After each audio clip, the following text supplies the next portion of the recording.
Hello. Amazing. Just waiting for people to come in. Hi, Isa. 17 people are here. Nice. Very cool. Hi, everyone. Thank you for joining us. We're just going to give it a minute for people to tune in, get comfortable. But yeah, this will be 30 minutes. So whether you're, I don't know, probably not having your lunch anymore, or just having us in your AirPods or ears while you work, that's totally fine too. We will be sharing the presentation afterwards. So no pressure either way. We're glad to have you here. Hello. If everybody just wants to say hello in the chat, maybe where you're tuning in from, if it's from London or somewhere else, I'd love to hear from you. I'll just start here. Hi. There we go. Okay. Nice. Great to see everyone coming in. Breaking the ice. I know. It's tricky. But yeah, like I said, presentation will be shared afterwards, and we're also going to have a Q&A session at the end. But feel free to drop your questions in the question tab below as we go. But yeah, please be respectful in the comments as well. And also, this is being recorded, so if you do have to exit, you can always tune in later once you get the replay. But yeah, I hope you enjoy today's session. Let's get started. Yeah. Awesome. But yeah, hello everyone. I'm Rachel. I take care of creative strategy at Twirl. And today I'm so excited to be joined by Ita, who is our community manager here at Twirl. And she attended Cannes. So let's get into it. Ita, introduce yourself. Tell us everything. How was Cannes last week? So, hey everyone, it's so weird to be here because usually I'm on the creator webinar. So this is a good catch up. As Rachel mentioned, I am Twirl's community manager. I've been with the company for about 2.5 years, something like that, which is insane. And on the side, or actually on my main thing, is that I'm a content creator. I'm a UGC creator. I've worked with over 350 brands over the last 3 years, which is insane to say. So crazy. And I did go to Cannes, which is also insane to say. Yeah. It was so interesting, especially to be there as a content creator. I expected honestly so many conversations about AI, technology, but I was super pleased to hear that most people just came back to appreciating human creativity and the importance of having a human perspective on everything that we do, which is exactly what UGC stands for. So that was great. And hopefully during this Q&A talk, we can fill in with more insights from Can, as well as my own personal perspective as a UGC creator. Amazing. Thank you so much. And yeah, for everyone joining, as you know, you probably work in-house or at an agency. It's we all share this knowledge all the time about what makes a brief work, what is a great strategy, da-da-da. But very rarely do we actually get to sit down and actually get feedback from creators directly on what makes the partnerships work. I think gone are the days where we just send you a brief and be like, do this. It's very a collaborative process now, and because of that, we need to be in conversation with one another. So I'm excited to learn from you and just have a more honest look on how we can make collaborations better. Yeah, I love that. That's what we're here for, of course. Exactly. All right, so let's start with the very basics, of course, the brief. Most brands spend a lot of time on it, yet what I'm also hearing from creators is that it's a big source of confusion. Things can be misunderstood or da-da-da. So Ita, I'd love to just kick off by understanding from your side as a creator, what actually makes a difference. When you open a brief, what are things that immediately make you feel like, okay, I know what to do? So for me, I think the main thing with briefs is that they have to provide clarity without being too prescriptive. So without being too specific, where the point where it cuts off my creative wings and I have nothing to basically nothing to do. I just have to stand there and be an actress. Essentially, I like when a brief gives me enough to let my brain unravel and come up with loads of ideas. And usually I feel like creative inspo, creative direction inspiration links. I love those so much because when it's actually a good vision that the brand gives me, then I feel like I can think so much further, and I can just, my mind just flows, and I can make something that actually is different and not just another copy paste ad or copy paste organic like video. I also really like when the objective of the video is really clear. So when the brand tells me if this is going to be an ad or if it's organic, what is the vision that they want, not only the script, but what they actually envision it looking like. I feel like that visual part sometimes can be overlooked. So I like it when they tell me, this is what we want you to transmit. This is what we want the audience to feel. And I feel like that way is, it just makes me more creative. And it also makes sure that I don't lose my own tone and my own voice in making these videos. So I think that's the main thing. And also just don't overwhelm. Like when it's too much, I just feel like you just don't know what to lean on. So I like it when it's clear and to the point. Like we don't do Yeah. so much where I can't. I don't know where to even start. Totally. Like you said, I think it's all about finding that like balance, like not too little information, but like you said, not overload of information. I think Mhm. I'm guilty of that sometimes because I'm like, well, they need to know our brand, they need to know our voice, they need to know da da da. And it's like maybe sometimes stripping it back a little bit, but keeping it balanced Yeah, is I think. I mean, best. at the end of the day, the brand knows the brand. The people behind Mm, the brand know the brand better than anyone, especially better than the creators.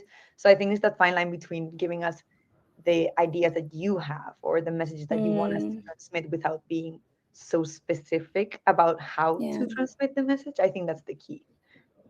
That's so fair. And like, there's obviously so many things we can talk about here, but what would you say is like the biggest thing or the main thing that's often missing from briefs that maybe like leads to misaligned content? Oh, sorry, someone's Oh, calling me, and I went on no my worries. laptop for some reason. It's Um, okay. I think what's usually not all the time is missing, but I think, oh, so sorry. I don't know why Who is this that? WhatsApp thing is popping up on my laptop. That's so weird. But yeah, so basically I like it when I don't like it when the brand doesn't show me.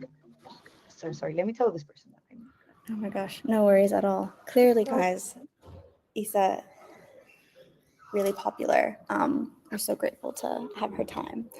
Creators are okay. busy. I'm so busy. Oh my god. But yes, so going back to what I was saying, Yeah. I don't really like it when there's lack of vision on the brief. And I think Mm, this ties exactly back to the inspo videos. If there's no good inspiration, it's going to be so hard for me to visualize what you have in mind. Because, like, reading a script is great and I can kind of see, like, where it's going, the messaging.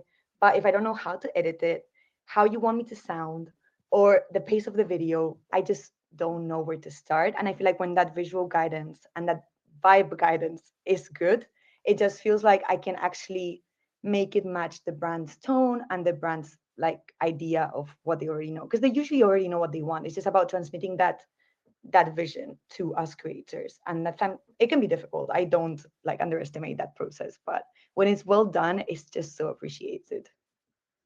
yeah, that's so fair. And I guess as a creator, you also don't want to end up like filming a whole video of your interpretation of it and stuff, and then it end up being like misaligned as well. Like I feel like that Exactly. wastes times on both sides potentially. Yes. So A yeah, hundred that percent. I makes think sense. especially when the brand is so specific and then they don't transmit that those specifications as well as they thought they did. So then I do exactly what they want me to do on paper, but then it actually it is actually not what they wanted, and they realize that when they see the video. And if you just tell me what you're envisioning rather than exactly what to do, sometimes that also gets avoided because it can be so limiting that sometimes they don't even realize how limiting it is until the video is produced and they're like, oh, this is just not what we wanted, you Yeah, know? I've definitely had that before where I like, in my head it made sense, so I typed it all out. But then like when we got the videos back, I was like, wait a second, like I Yeah, think we just read the same sentence and interpreted it in different ways. So that's exactly. where I could have probably added a more visual example. Like you said, back to the inspiration videos, could have been hyperlinked that specifically. This is kind of what I'm going for. Yeah, it's so It's really important. And I different. think also the right inspiration can Mhm. literally do that, and it can really inspire. And I think it can really set the bar higher to the point where the creator will feel even as it would be a creative challenge for them to meet that. So then that motivates you to make an even better video, maybe try a new editing trick. I had this one brief once, I had like a lot of inspiration and everything was really good videos. They were all Yeah. so good. You feel like you need to match that standard and you need to come up with this insane hook that looks so visually appealing. And because that's what they linked, it just kind of makes me feel like I have to reach that. And it turns out really well because I saw other people doing the same campaign and all the videos turned out amazing because the bar was so high, if that makes Yeah. sense. Yeah. If you link That's an okay video, people will just think that that's the standard you want. And that's that's what they will true. produce. Yeah. I see that as well with inspo. It's like, is this inspo for the editing? Is it inspo for the Mm, pace? Is it inspo for, yeah. how they are speaking on camera? Like sometimes it is worth getting specific about those things, Yes, maybe. that's true. You know? Yeah. Whether that's like the hook that you like, or it's the Mhm. voice tone, that's also true. It can be a bit misleading as well if people take the inspo too literally. Yeah, that's a good point.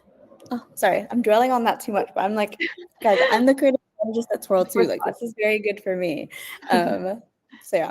Anyways, ooh, okay. Next part, I'm very excited for this. We're gonna play a bit of red flag, green flag. I'm really looking to understand like what makes creators say yes to a brief versus what makes them a bit more hesitant. So yeah, we've talked about the brief, but I think going into it before you even execute it, I think as a creator, there's probably a moment where you decide like whether this partnership is for you, like if you've applied for it or they've reached out to you. So we're gonna play a game, and I hope in the on Livestorm, is it you guys can react with emojis? Oh, but Yeah. there's no like red flag or green flag, is there? Oh, Maybe we well, can say that's the red flag and the hard eyes is the green flag. okay, I yeah. think that's Hard eyes right. is green flag, and then shock is red flag. It's Does yes. everybody get that? I hope Participate. so. That would be really cool. Anyways, okay, let us get into it. So yeah, I'm gonna put something on the screen, Etha, and then you let me know if it's a green flag or it's a red Mhm. flag. Sound good? Okay. Yep. Awesome. So first one is the brief contains 5 mandatory key messages for you to fit into a 30-second video. I Red flag think or green flag? I think we all know. This is a mess. Let me react. Let me react. Oh my god. No, this wouldn't work. And I think every marketer that has been in the game for long enough will know that this is just not very effective. It's Mhm. not gonna come out as an authentic video at all. Plus, it's not gonna allow the brand to test angles. It's just not gonna be a very efficient testing tool either. And Mm. genuinely, when I see this, it just makes me feel like, what is this brand doing? Have they ever made UGC before? Sometimes I look and I can tell them, I know this is not going to work, and maybe I can redirect them to be more specific Mm. about what angle they're testing. And if they really insist, then I'll just do it. But this is when it becomes a problem, when maybe the ad doesn't work later and they think it's maybe the creator's Ah. fault, when in reality it was just a bad idea. That's a really good point because I guess we see a product as like it does all these So amazing things and these 5 things, and it's like we kind of see it as our baby. Like we want this to be mhm, clear to the viewer. But I guess what yeah, you're saying is like nobody's gonna memorize all that in 30 no, it's seconds. going to come in That's through an ear and out through the other as we which is speak. so hard to hear because I'm like, but they're all equally good five Important. Then points. you need Yeah. 5 different videos, and then you test 5 different Mm, campaigns. true. See, Variants. snakes. Very good point. Oh, okay. Hard truths. Next one. Red flag or green flag? A 4-page brief with a full brand Bible attached. I Basically, think an onboarding doc to be an intern for the company. yes. To be honest, I think I've seen longer than four page What? How long have you seen? presentations, long ones Mm. with everything the product does, every way it does it, every single like chemical ingredient in it. Um, but Fair. I will say like it's a bit of a beige flag. I think a 4 page brief Mm. can be done well, or it can be Mhm. done terribly. So, for example, I recently saw like a pretty long brief that explained to me literally everything about the product. It was a chemical, like a hair product. And I'm just like, do I really need to know this? Is it really adding anything to me talking about the product? Genuinely, no. I don't need to know the chemical ingredients. I just need to know how it's applied, what it does, add an overview, and what you want me to really highlight. This is the key thing that you want me to say in the message. So I don't think adding all that fluff is necessary. I think that's great for the marketer to know and for the people behind the product to know, but I don't think it's something that necessarily the creator needs to see. And I think a directive brief, like a good, like on point brief, will skip all of those things. But that doesn't mean that there can be an extensive explanation of potentially, as we talked before, extensive inspiration, or you can show me how the brand actually looks like on socials, and you can give me some screenshots of maybe past videos that have worked. So it could be long-ish. I'm not talking about a Bible, but it's good to be specific, but without dwelling into these irrelevant points that just no one's gonna use. That's so fair. And I think as well, like if I'm just approaching you with a one-off video, it's like you're not at a point where you maybe think that it's worth your time. Whereas if I'm working with somebody that we're going to do like 5 videos with, it's going to be on a monthly basis, then maybe as time goes, I've seen that they kind of get open to wanting to know more about it. Exactly. Yeah, that would be a good time to like maybe brief them deeper into the brand and their values. But that could even be done through a call if you're really trying to work with someone True. for too long. Yeah, that's a good one. Okay, next one. We've got green flag or red flag. When a brand says, "We trust you to bring your own take, no script needed." Okay, no, that would be a green flag. I But would again, say it's like, a green flag. I think it's a Like, green depends flag. on the brand, but Yeah, I think green flag the fact that no script needed, because I don't like to be scripted like line to line. Um, and I do love when a brand wants my creative input. But again, if it's too broad, I would always put in place mechanisms to make sure that it the briefs get aligned through the process. So that would be maybe the creator goes home and makes a nice brief, and or I don't know, a storyboard that sends to the client for approval or for feedback. I would never just take this line and go and create the video, because that's just a recipe for disaster. It's a recipe for revisions, it's a recipe for reshoots, and that's just not what we want. So I think this is great as a starting point, but then there still needs to be like feedback loops throughout the process so that the both people are satisfied, basically. yeah, again, back to that whole point on balance. It's like they're not giving you a script, they're giving you freedom, but then you still like that support and being able to like share a script with them just to check that you're like headed in the right direction. Yeah, Yeah. exactly. Yeah, that is very collaborative. I like Exactly. that. It's like a creative partner, essentially, which is what we do Mm-hmm. love. But we need that partnership to be supported by the brand side to make sure that it's on the right track. Got you. Okay, next one is when a brand, I'm assuming this is like when you get a revision and it's like, oh, it just doesn't feel right. Like, can you redo it? I Please, pretty think, please, pretty please redo it. I mean, if it just doesn't feel right, that's not very good feedback, to be honest. I think as long as you don't give me specific pointers, I genuinely don't know where to go. And that kind of links to like to the previous answer, but it just kind of, I just can't really do anything if I don't know where your head is at exactly and precisely.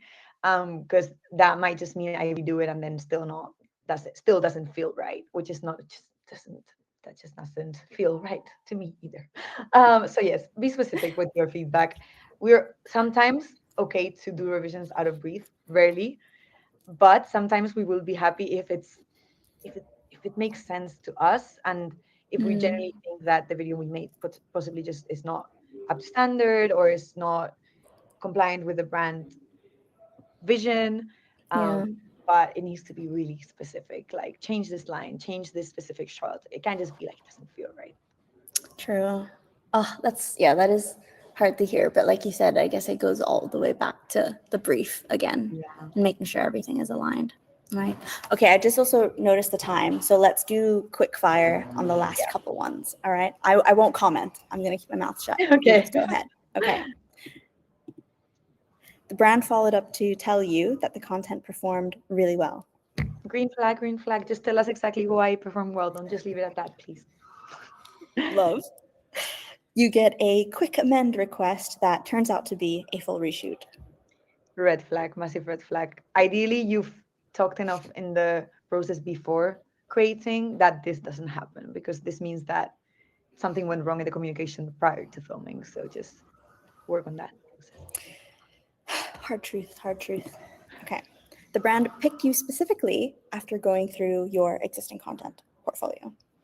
I think I love that, but you need to tell me, well, not but, I would love to also know exactly what stood out, and if there's any specific things about me, my portfolio, any specific videos that stood out, because then I can take that and possibly apply whatever that characteristic is to the video that we're working on. So whether that's you loved my tone, or you loved my editing, or maybe you loved a specific location where I was filming, send me that video that stood out to you so much, and that will make my video even better because I can take that on board. Love that. Okay, awesome. I think that was the last one. We're going to go into the last section here. Talk a little bit about creative ownership, because I think what was kind of the through all with that was it all goes back to the brief. But like you said, the difference between content that just lands and the content that's just executed is a huge thing. So I find this really interesting because I think as a brand as well, we sometimes think that more control on the final outcome equals better content. But the hard truth is that sometimes the opposite is true and we need a little bit of balance. So yeah, anyways, my question is, what hooks or content styles do you feel most confident putting together, and which ones feel forced? I feel like forced is very easy to say. It's just those that are too limiting, those that just basically when the brand just treats me as a product as well, and I'm just delivering the lines and not really doing much with it. And I feel like the content that feels owned by me is that content that I've had creative input in. So usually that the ones that I've written, script that resonates maybe with me or with something that I've lived through, or even something that I know someone has gone through, and it just touches a more to a more personal, deeper level, and something that I feel like is creatively motivating, because I feel like sometimes they can be a bit flat, which I get it. Sometimes you need an ad that works and it's simple. But when there's that creative freedom and creative innovation on my side that I can bring to this brand, then that's when I really feel like it's my content, it doesn't feel forced. Amazing. And also, Ida, you are such a good editor, so I can't imagine why a brand would want you to do something really basic when like your potential is, But that's on good amazing. briefing. If the brand Yeah. really knows who they're talking to and their skills and what they can lean on, then they will make a brief that's for them and not just, you know, a Totally. general simple brief that anyone could do. So then does that then, is that what makes you feel like you genuinely own the content versus when it just feels like something you like read, repeat, copy? Like, I mean, it doesn't have to be precisely a brief for me, but it's a brief that allows me to be me, right? It allows me to be creative enough and at clip least that. bring something. Maybe I a love cool that. editing trick or a cool hook that I've, tested in the past and has worked. Yeah. If I bring those elements, I think that's my content. I love that. Very wholesome. Okay, awesome. I kind of touched on this earlier, but this whole idea of like what makes creators want to come back and work with you, or not, yeah, what makes a brand want to come back to work with you, but more importantly, what makes creators want to come back to the brand and work together again. Because I think the best relationships aren't transactional. It's like when they're ongoing. So yeah, Yes. I guess we kind of touched on this earlier, but for you, what is the experience, maybe also with revisions, like what's good feedback, what's a bit less demoralizing? I think for me, it just has to be specific. It has to come at the right point of the creator loop. So it has to come ideally before filming. And even if there is feedback, it's just the way it's communicated. I will work with a brand that treats me like an equal, that treats me like a freelancer, someone that has their own business and it's respected in the same way. Because if not, it just feels like they just tell me to do things and I just have to comply. And it can feel a little bit just not so professional sometimes. So it has to be a Mhm. professional relationship with good communication, essentially. If that's the Yeah, bare minimum, but it works. exactly. That's so true. It is unfortunately like bare minimum. But yeah, that's good to know. Oh, I think that's what we were here on. But yeah, and also most importantly, in your experience, like what's been that moment where you're like, oh my gosh, I would love to work with this brand again? An easy process. When there's no What hiccups, is easy though? Like what is easy? Because to be I honest, want to make it easy ideally, for you, but you make a brief that works for me in the sense that I can interpret it in an easy way that's not confusing. I send you a Mhm. script, a storyboard, you approve it immediately. I film, you love the content, we move on. So That's it's I know just like click, it's click, click. unrealistic, yeah, in a way, because it can always be like that. But if it is like that, then I will of course want to work with you again. If you just it Mm. just feels like you're someone that's easygoing. Micromanaging, I don't really like. I feel like most creators probably don't either. And when that's the case, it puts me off a little bit when it's too specific. The feedback, like change this one capital letter. I'm like, okay, fair, but That's so fair. Oh, yeah, that was a slide. But yeah, thank you so much. We're like scrambling for time now, but I don't think there are any questions in the chat. At least I can't see any. But you're always welcome to reach out if you do later on. But yeah, one last thing to end on. Where do you think creator brand relationships are heading? I know this was a big topic in Cannes. So yeah, what do you think that means for the brands here watching today? I think is I think hopefully they're heading to a place where creators are part of the creative process and Mm, it feels like a creative partnership, which I think for a lot of brands it already does feel like that. But for those brands that do just see creators as someone that owns a camera and films video, I just think that mindset is going to shift slowly if it hasn't already. And they will just start valuing the authentic perspective and the different mindset that creator might have towards a brief or towards an idea. So hopefully it's moving away from can you do this for us and to a place where it's like how can you help us make this content resonate or make this product reach people like you or how can you make this product not boring. um yeah, so basically to a place where it's a creative partnership. I would love to see that. I mean, I already see this in the day to day, but hopefully it's more widespread in the coming, I don't know, 18 months or 2 years. I love that. And I feel like we could have multiple webinars on this topic, like each focusing on a different one, because there's So so much. much to cover. And yeah, sorry if this felt a bit rushed, but definitely would love to follow up and pick your brain a bit more in the future. But yeah, Yeah. thank you so Thank much. you And so thank you much. everyone for tuning in. We'll follow up with the presentation slides. And like I said, you're more than welcome to get back to us with any other questions. We'll be happy to help. Yeah. Yeah. Thank you, Thank you, Rachel. Ida. Thank you, Oh yeah, everyone. this was great fun. And yeah, I'm just waiting for it to cut out now, but It's genuinely, gonna cut out in a couple of minutes. it'll be great. But But yeah, if you enjoyed it, let us know. let us know.